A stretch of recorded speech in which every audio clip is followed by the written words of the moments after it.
Today we're talking about invading in Season 5.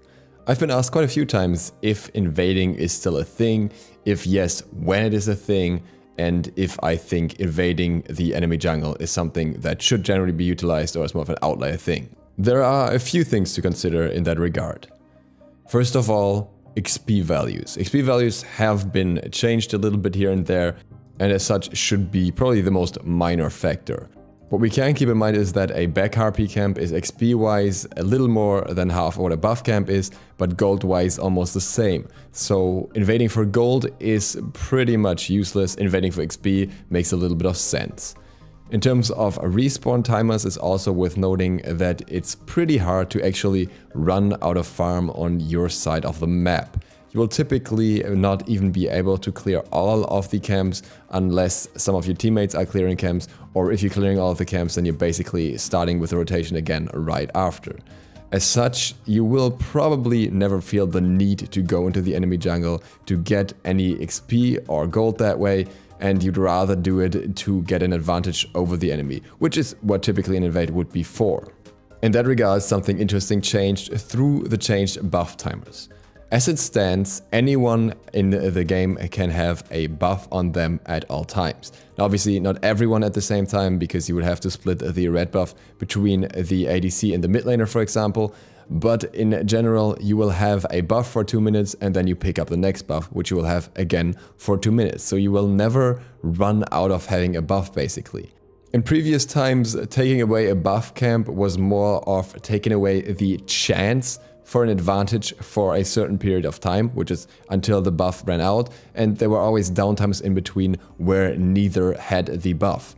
Now, taking away a buff camp means that you basically guarantee that your laner will have the buff, or your jungler, whichever it is, and the enemy won't until it respawns, meaning for the entire time there will be an advantage over the opponent, which can be quite crucial, especially if we consider that a red buff gives a massive damage increase, and if you guarantee that for your own laner for at least 2 minutes, if not more, considering you can invade after dropping your own red buff or something like that, then that can lead to decent advantages across the field, because you don't want to trade into anyone that has a red buff and is roughly around the same level as you at least. As such, invading is very much focused on taking away a benefit from the enemy. This especially comes into play when you have buff-dependent guards. Now, for example, most supports aren't really depending on the purple buff. I can't actually think of a single one that can't work without it, though Ares is one that definitely wants it at all times. On the other hand, we have a lot of solo laners that are very mana hungry and really depend on their blue buffs, at least until a certain point into the game. Those ones will struggle a lot if you take that away from them.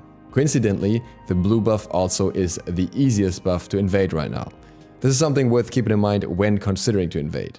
On the dual lane side, if you want to invade with at least 2 people. You want to have at least your dual lane invading there, and then maybe the jungler along with them in most situations, unless you have a vision of almost all enemies, because you have so many potential rotations. You can have 2 people coming from duo, 1 person from mid and the jungler, if you, for example, try to go for the red buff, and they will not let go of that easily.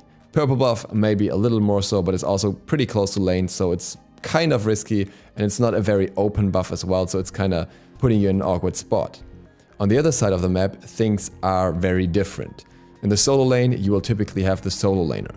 The mid laner would take a decent amount of time to try and rotate over, so the only other threat that is kind of common there is the jungler. And that opens up a lot of opportunities, especially if you manage to kill the enemy solo laner and then take their blue buff. This is something that can easily be done, especially if your solo laner is still with you. You're in a 2v1 scenario, so you're not really too afraid of what could happen as long as there's some vision around duo and mid lane. And that means that you can take away this advantage from the opponent, and after already being put behind through his death, the opponent will also have to suffer through another additional 2 minutes of not having a blue buff. The speed buff is also interesting in that regard. Now, obviously the speed buff is the one that is probably the most defended, because every jungler will try to rotate to their speed buff on time, but at the same time the speed buff is actually not that close to anything else. If there's a fight going on in the mid lane, or maybe even further away, like towards the duo lane, then the mid laner will hardly have time to rotate back all the way to the speed buff. and as such you may only have to fight with the enemy jungler there, which means that if you're ahead of the enemy jungler you can easily pressure them that way, and the advantage of a speed buff can't be overstated for the jungler. You would think as the speed buff is the closest to the enemy base is the riskiest one to invade, but I would say that only really goes for the beginning of the game where you will expect the enemy mid laner and jungler around there, so that I would say is hardly ever worth attempting unless you're way ahead of them in terms of level 1 pressure. But outside of that, I got the impression that that area is actually not as well guarded as you'd think it is, and often people will be too distracted to really rotate into that area quickly enough when a fight goes down. Now in that regard, it's obviously worth noting that especially on higher levels of play, there will be more attention on that area as well if an invade happens, and the risk goes up almost exponentially. Red buff and purple buff are something that I would rarely consider invading as a jungler right now unless my allies are very close or I have multiple people just clearing it with me, as that area seems to be a lot more risky, a lot more fights going on, especially early in the game. There's a lot more pressure towards gold, fury and oracles as well, which is all around that place. If anything, a very early dual rotation after getting pressure in lane is where you could consider getting at least a purple buff or a red buff. But further into the game, this becomes a decent amount harder. I do believe that invading still has value, but not so much to starve enemies of XP, but rather to deny any sort of buff that the enemy might make a lot of use of, and it should be treated as such. It helps to be super fast and have Talarias or Travelers when doing this, because you can get out of the situation that you put yourself in by going over there much quicker. And with that, thank you guys for watching. If you haven't watched the Conquest guide yet and you're not quite up to date for Season 5 yet, feel free to follow the link up above. Other than that, if you're new to the channel, feel free to click the sub button with the bell, it really helps me out. See you for the next one tomorrow. DukeSloth out. So I actually figured out my demonetization issue and it was my outro. As such, feel free to click any of the links around here right now. There will be new outro music as soon as I find something nice. Until then, as you guys requested, I will do the outro music myself.